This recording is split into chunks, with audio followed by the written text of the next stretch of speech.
The film opens on a dark, wet cityscape, soaked in cold neon light and rain. A young woman named Eleanor Webb sits alone in a small apartment, her eyes distant and sorrowful. She writes about her life, or rather, her endless life, on scraps of paper, each word soaked in memory and melancholy. "My story cannot be told," she says in her quiet voice, and then tears the paper apart, scattering the fragments to the wind. She has been alive for more than 200 years, but to the world, she is just a pale, mysterious girl who never seems to age. Eleanor lives with her mother, Clara Webb, a woman as fierce and sensual as her daughter is calm and ethereal. Clara works as a stripper in a run-down club, using her beauty as both a weapon and a shield. One night, a strange man from her past appears at the club. His name is Werner, and he knows exactly who and what she is. A fight breaks out. Blood is spilled. Clara flees into the night with Eleanor, leaving chaos behind them. Once again, they must disappear, as they have done for centuries. They escape to a quiet, decaying seaside town, a place where the waves crash against cliffs and forgotten lives linger in empty hotels. There they meet Noel, a lonely and kind-hearted man who inherits an old guesthouse called Byzantium.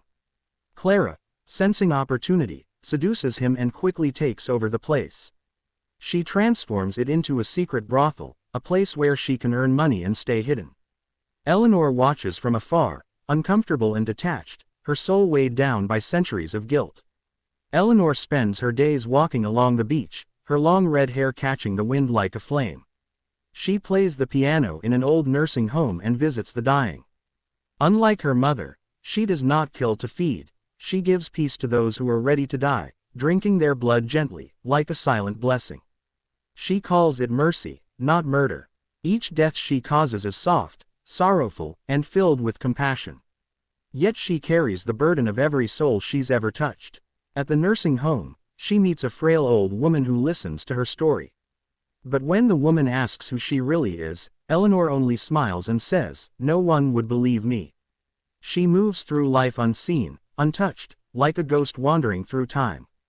Her loneliness begins to fade when she meets Frank, a sensitive and awkward young man who works at a local cafe.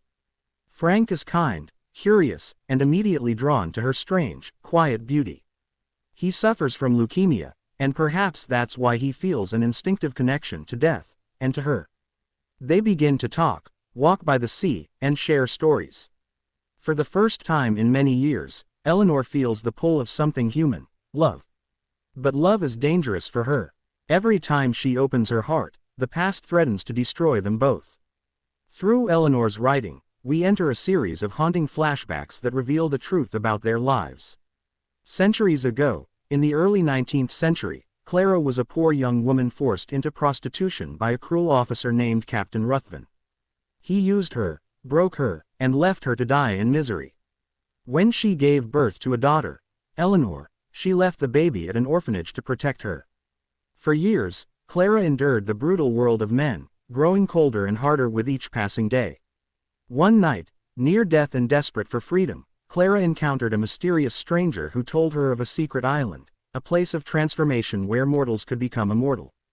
The island was forbidden to women, guarded by a secret brotherhood who believed only men were worthy of eternal life. But Clara defied them. She journeyed to the island, crossed the threshold, and bathed in a crimson waterfall that turned her into a vampire. Her first act after gaining immortality was revenge. She hunted down Ruthven and killed him without mercy. But the Brotherhood soon discovered her existence and declared her creation a violation of their ancient laws. They vowed to destroy her. Clara, refusing to be hunted like an animal, found her daughter again years later. When Eleanor fell gravely ill at 16, Clara could not bear to lose her. She took her to the same island, performing the forbidden ritual once more.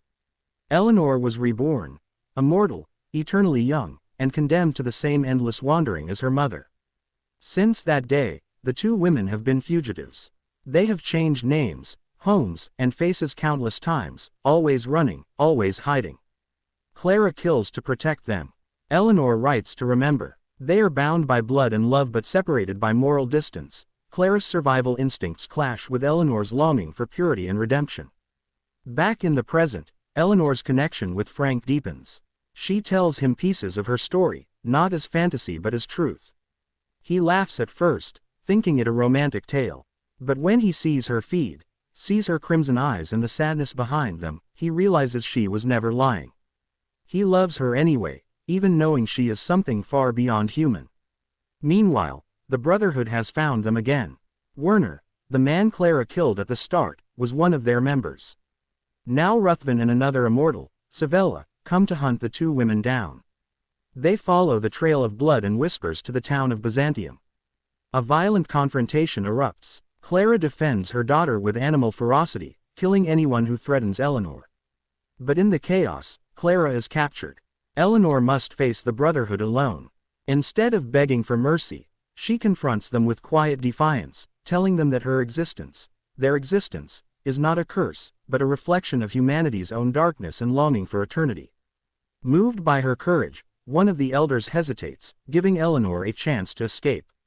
She returns to Frank, who is dying in the hospital from his illness. She offers him the same gift her mother once gave her, immortality. With trembling hands, he accepts. She takes him to the island, the same sacred place of blood and rebirth, and together they step into the red waterfall. Clara watches from the cliffs above, smiling sadly as she realizes her daughter has chosen her own path, one not ruled by fear or shame, but by love and freedom. The mother walks away into the mist, alone but at peace, while Eleanor and Frank emerge reborn from the crimson tide, their eyes glowing faintly in the dusk. The film closes on an image of eternity, two souls bound together by choice rather than fate. The sound of waves fills the air, echoing the rhythm of endless time. The world will never know their names, but their story, like all immortal stories, will never truly end.